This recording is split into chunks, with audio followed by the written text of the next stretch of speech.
ಸೋಮವಾರ ಮುಂಜಾನೆ 2:15 ಸಮಯಕ್ಕೆ ಮಂಗಳೂರಿನ ಬೈಕಂಪಾಡಿಯ ರಾಷ್ಟ್ರೀಯ ಹೆದ್ದಾರಿ 66ರಲ್ಲಿ ಕೇರಳದ ಉದ್ಯಮಿಯ ದರೋಡೆ ನಡೆದಿತ್ತು.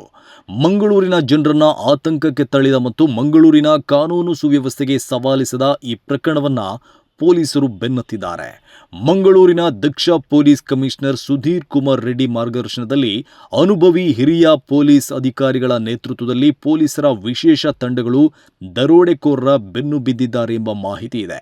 ಇನ್ನೊಂದೆಡೆ ಈ ಕೇಸ್ ಬಗ್ಗೆ ಸಾರ್ವಜನಿಕ ವಲಯದಲ್ಲಿ ಒಂದಷ್ಟು ಅನುಮಾನಗಳು ಮತ್ತು ಕುತೂಹಲಗಳಿವೆ. ಮಂಗಳೂರು ನಗರ ವ್ಯಾಪ್ತಿಯ ಹೆದ್ದಾರಿಯಲ್ಲಿ ದರೋಡೆ ಮಾಡಿದ ಗ್ಯಾಂಗ್ ಯಾವುದು ಇರಬಹುದು? ಮಧ್ಯರಾತ್ರಿಯಲ್ಲೂ ಹೆಚ್ಚು ವಾಹನ ಸಂಚಾರ ಇರುವ ಹೆದ್ದಾರಿಯನ್ನೇ ಯಾಕೆ ದರೋಡೆಗೆ ಬಳಸಿಕೊಂಡ್ರು?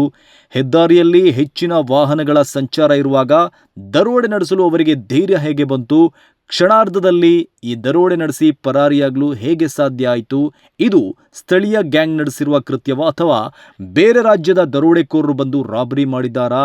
ಉದ್ಯಮಿಯ ಪ್ರಯಾಣದ ಬಗ್ಗೆ ಆರೋಪಿಗಳಿಗೆ ಇಷ್ಟು ನಿಖರ ಮಾಹಿತಿ ಹೇಗೆ ಸಿಕ್ಕಿತ್ತು? ಆ ಕಾರಿನಲ್ಲಿ ಚಿನ್ನ ಇದೆ ಅನ್ನೋದು ದರೋಡೆ ಗ್ಯಾಂಗ್ಗೆ ಹೇಗೆ ತಿಳಿಯಿತು? ಕಾರಿನಲ್ಲಿರುವ ಚಿನ್ನದ ಮಾಹಿತಿ ಯಾರಿಗಾದರೂ ಸೋರಿಕೆಯಾಗಿತ್ತಾ? ಇದು ಕಳ್ಳರ ಕೈಚಳಕವಷ್ಟೆಯಾ ಅಥವಾ ಬೇರೆ ಏನಾದರೂ ರಹಸ್ಯಗಳಿವೆಯಾ? ಇದು ಹೆದ್ದಾರಿಯಲ್ಲಿ ಅವಕಾಶ ನೋಡಿಕೊಂಡು ನಡೆಸಿದ ದರೋಡೆಯ ಅಥವಾ ನಿರ್ದಿಷ್ಟ ಗುರಿಯನ್ನ ಆಯ್ಕೆ ಮಾಡಿಕೊಂಡು ಮೊದಲೇ ರೂಪಿಸಿದ ಕಾರ್ಯಾಚರಣೆಯ? ಹೀಗೆ ಹತ್ತಾರು ಪ್ರಶ್ನೆಗಳು ಮತ್ತು ಅನುಮಾನಗಳಿವೆ. ರಾಷ್ಟ್ರೀಯ ಹೆದ್ದಾರಿಯಲ್ಲಿ ಇಂಥ ದರೋಡೆ ನಡೆಸುವುದು ಸುಲಭದ ಕೆಲಸ ಅಲ್ಲ. ಬೈಕಂಪಾಡಿಯ ಹೆದ್ದಾರಿಯಲ್ಲಿ ವಾಹನ ಸಂಚಾರ ನಿರಂತರ ಆಗಿರುತ್ತೆ. ದರೋಡೆ ನಡೆಯುವಾಗಲೂ ಅಲ್ಲಿ ಹಲವು ವಾಹನಗಳು ಸಂಚರಿಸಿರುವುದು ಸಿಸಿಟಿವಿಯಲ್ಲಿ ಕಂಡು ಬಂದಿದೆ. ಅದರ ಮಧ್ಯೆಯೂ ರಾಬರಿ ನಡೆದಿದೆ. ಅಲ್ಲದೆ ಹೆದ್ದಾರಿಯ ಅನೇಕ ಕಡೆ ಸಿಸಿಟಿವಿ ಕ್ಯಾಮೆರಾಗಳು ಅಳವಡಿಸಲಾಗಿದೆ. ಆದರೂ ದರೋಡೆಕೋರರು ಅನಾಯಾಸವಾಗಿ ದರೋಡೆ ನಡೆಸಿ ತಪ್ಪಿಸಿಕೊಳ್ಳಲು ಸಾಧ್ಯವಾಗಿದೆ ಅಂದರೆ ಇದೊಂದು ಪೂರ್ವ ನಿಯೋಜಿತ ಕೃತ್ಯ ಇರಬಹುದು ಮತ್ತು ಪರಾರಿಯಾಗಲು ಮೊದಲೇ ಮಾರ್ಗಗಳನ್ನು ಗುರುತಿಸಿಕೊಂಡಿರಬಹುದು ಅನ್ನೋ ಅನುಮಾನ ಸಾರ್ವಜನಿಕ ವಲಯದಲ್ಲಿ ಮೂಡಿದೆ. ದರೋಡೆಕೋರರಿಗೆ ಸ್ಥಳೀಯ ಮಟ್ಟದಲ್ಲಿ ಯಾರಾದರೂ ನೆರವು ನೀಡಬಹುದೇ ಅನ್ನೋ ಸಂಶಯವೂ ಕಾಡ್ತಾ ಇದೆ. ಎಲ್ಲ ವಿಚಾರಗಳನ್ನು ತನಿಖೆ ನಡೆಸ್ತಾ ಇರುವ ಪೊಲೀಸರು ಕೂಡ ಜಾಲಾಡ್ತಾ ಇದ್ದಾರೆ ಅಂತ ತಿಳಿದು ಬಂದಿದೆ. ಅಂದಹಾಗೆ ಬೈಕಂಪಾಡಿಯಲ್ಲಿ ದರೋಡೆ ನಡೆಸಿದ ಗ್ಯಾಂಗ್ ಕೇರಳದ್ದು ಅಂತ ಹೇಳಲಾಗ್ತಾ ಇದೆ. ಕೇರಳದ ಗ್ಯಾಂಗ್ಗೆ ಈ ದರೋಡೆ ನಡೆಸಿದೆ ಅನ್ನೋ ಖಚಿತ ಮಾಹಿತಿ ಮಂಗಳೂರು ಪೊಲೀಸರಿಗೆ ಸಿಕ್ಕಿದೆ ಅಂತ ಹೇಳಲಾಗ್ತಾ ಇದೆ.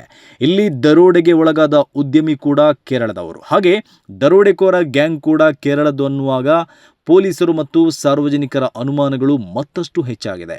ಸಂಶಯಗಳ ಸರಮಾಲೆಯೇ ಉಂಟಾಗಿದೆ.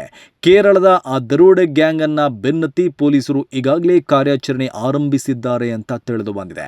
ಪೊಲೀಸರಿಗೆ ಸಿಕ್ಕಿರುವ ಸುಳುವಿನ ಪ್ರಕಾರ ಕೆಲವೇ ದಿನಗಳಲ್ಲಿ ದರೋಡೆಕೋರರನ್ನ ಹೆಡೆಮುರಿ ಕಟ್ಟಿ ಕರೆದುಕೊಂಡು ಬರಲಿದ್ದಾರೆ ಅಂತ ಹೇಳಲಾಗ್ತಾ ಇದೆ. ಸದ್ಯ ತನಿಖೆಗೆ ಇಳಿದಿರುವ ಪೊಲೀಸರು ಈಗ ವಿವಿಧ ಆಯಾಮಗಳನ್ನು ಪರಿಶೀಲಿಸ್ತಾ ಇದ್ದಾರೆ. ದರೋಡೆಗೆ ಒಳಗಾದ ಉದ್ಯಮಿಯ ವಿಚಾರಣೆಯಲ್ಲಿ ಪೊಲೀಸರಿಗೆ ಕೆಲವು ಜಾಡು ಸಿಕ್ಕಿದೆ ಅಂತ ಹೇಳಲಾಗ್ತಾ ಇದೆ. ಅಲ್ಲದೆ ಪೊಲೀಸರು ಸಿಸಿಟಿವಿ ದೃಶ್ಯಾವಳಿ, ಮೊಬೈಲ್ ಕರೆಗಳ ಮಾಹಿತಿ, ಡಿಜಿಟಲ್ ಸಾಕ್ಷ್ಯಗಳು ಮತ್ತು ಇತರ ದಾಖಲೆಗಳನ್ನು ವಿಶ್ಲೇಷಿಸ್ತಾ ಇದ್ದಾರೆ. ದರೋಡೆಗೆ ಬಳಸಲಾದ ವಾಹನಗಳು, ಆರೋಪಿಗಳ ಸಂಚಾರ ಮಾರ್ಗ ಹಾಗೂ ಇತರ ಸುಳಿವುಗಳನ್ನು ತನಿಖಾಧಿಕಾರಿಗಳು ಪರಿಶೀಲಿಸ್ತಾ ಇದ್ದಾರೆ ಅಂತ ತಿಳಿದು ಬಂದಿದೆ. ಈ ದರೋಡೆಯಲ್ಲಿ ನೇರವಾಗಿ ಭಾಗಿಯಾದ ಸುಮಾರು 7 ಮಂದಿಯಷ್ಟೇ ಇದ್ರ ಅಥವಾ ಅವರಿಗೆ ಮಾಹಿತಿ ನೀಡಿದವರು, ಹಿಂಬಾಲಿಸಿದವರು, ತಪ್ಪಿಸಿಕೊಳ್ಳಲು ನೆರವಾದವರು ಸೇರಿದಂತೆ ದೊಡ್ಡ ಜಾಲವೇ ಇದೆಯಾ ಅನ್ನೋದನ್ನ ಖಾಕಿ ತಂಡ ಪರಿಶೀಲಿಸ್ತಾ ಇದೆ.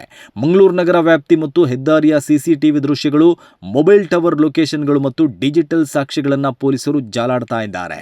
ಬೈಕಂಪಾಡಿಯ ಈ ಚಿನ್ನದ ದರೋಡೆ ಪ್ರಕರಣವು ಕೇವಲ ಒಂದು ದರೋಡೆಯಷ್ಟೇ ಅಲ್ಲ, ಹಲವು ಗಂಭೀರ ಪ್ರಶ್ನೆಗಳನ್ನು ಎಬ್ಬಿಸಿರುವ ಪ್ರಕರಣವಾಗಿ ಪರಿಣಮಿಸಿದೆ.